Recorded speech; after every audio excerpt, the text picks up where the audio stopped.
Салт дәстүрлер халық мәдениетінің аса мәнді құрамдас бөлігі, рухани байлығы. Әрбір халықтың өзіндік ерекшеліктері олардың салт дәстүрлерінен көрінеді. Қызға 40 үйден тыйым деп, қыз баланың тәрбиесіне үлкен жауапкершілікпен қараған ата-бабамыз қызына таққан әшекейінің де мән маңызына ерекше көңіл бөлген. Айналайын немере, қыз бала деген қатты жүгінбейді, қыз бала деген әдепті, байсалды, сабырлы болады. Сондықтан қазақта шашбау шолпы тағу деген дәстүр бар. Шашбау деген не әше? Құлыным, шашбау деген қазақтың әшекей бұйымы. Шашқа тағылатын, қызды көркем әсем қылатын бұйым. Әй қызым, менің құлыншағым бой жетіп қапты. Осы жерде дәстүрдің реті кеп тұрған сияқты. Анау сандығымның түбінде жатқан шашбауды алып келші.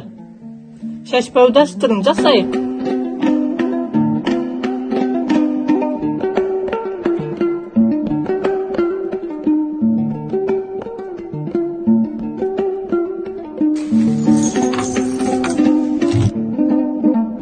Айналайын немерем, шашбау таққан қыз қатты жүгірмейді. Шолпысы қатты салдырап кетсе, бір әдепсіз қыз деп атаған. Шашыңды жайма, шашыңды екі бұрым қылып өрген қандай жарасымды. Шашбау өрілген бұрымның ұшын бекітетін сәндік бұйым.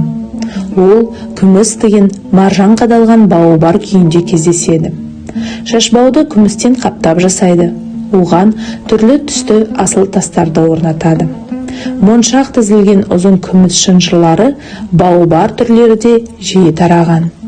Ол жасалған материалына байланысты алтын шашбау, күміс шашбау, қоңыраулы шолпы деп те аталады. Бұрындары қазақтар шашбауды шаш арасындағы жамандықты қашырады деп иланған.